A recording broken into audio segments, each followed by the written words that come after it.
Hello, my name is Sydney Eichelberger, and I will be teaching you guys today how to make glass like an ancient Roman. First, I'm going to go over the history of glass, then I'm going to give explanation of the different kinds of glass that Romans made, and finally I will be demonstrating how to make glass. It is important to first go over how all of this information came to be known, which involved the uncovering of glassmakers' shops and glassworkers' shops, and then also doing chemical analysis on glass pieces that they found, and even some paintings in Pompeii that depicted the use of glass.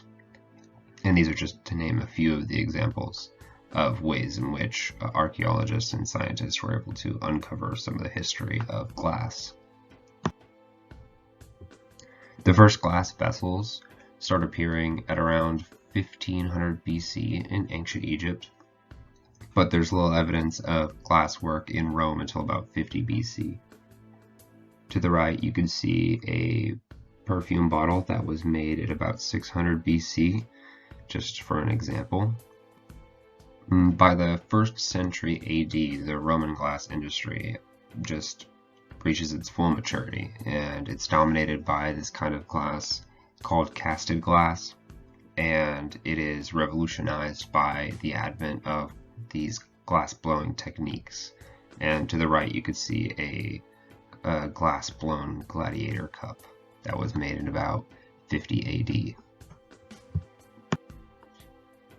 Early Roman production of glass involved several different techniques. However, here I'm just going to discuss three.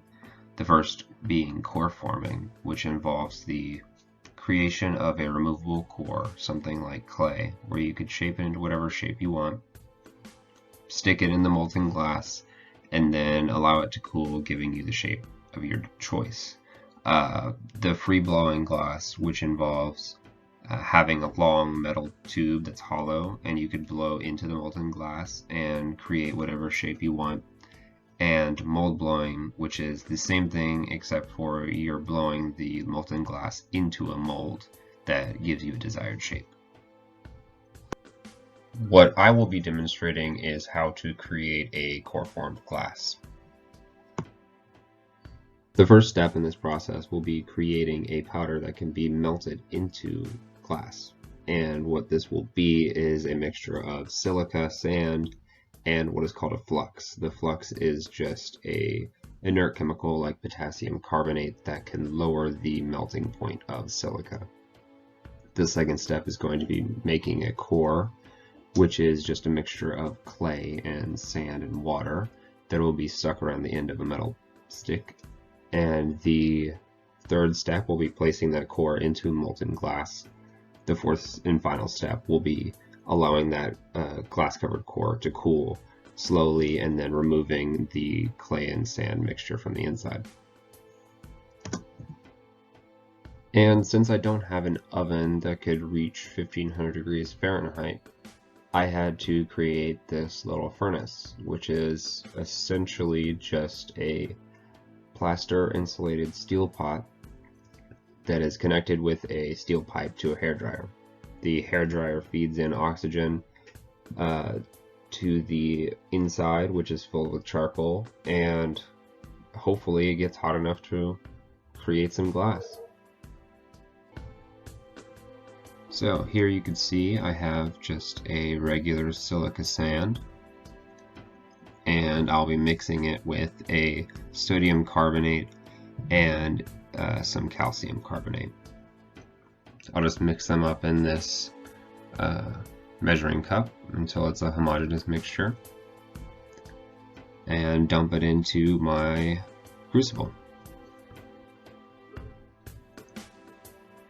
And once it's ready, I'll toss it into the flaming cauldron and hopefully it melts.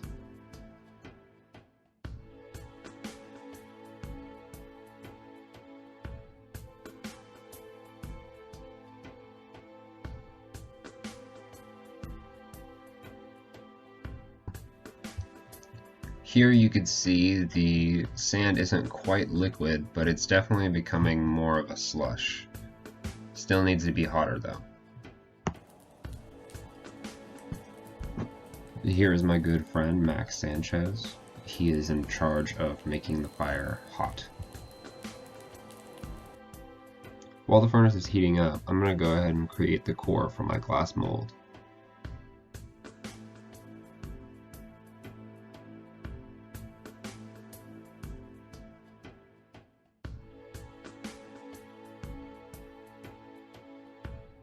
When it looks hot enough, I scoop off some sludge that's on the top, toss it in some water, and go to create my mold. Unfortunately, some of the dirt actually fell into my crucible, but I got some glass, and I was pretty happy about that. And there you have it. Here's the glass that I created in the ancient Roman method. It isn't necessarily the vase that I had hoped to make, but it was glass nonetheless. It was sharp and crystallized and had a little green tint to it. I was pretty excited that the furnace got as hot as it needed to even do that, so it was a pretty good experience, and I made some glass. Alright, well, that concludes my video, and here we are at my acknowledgements page. I have some resources here and some online sources here. I would also like to give a special thanks to my friends for helping me film and helping me start the fires. And I would like to thank you guys for watching.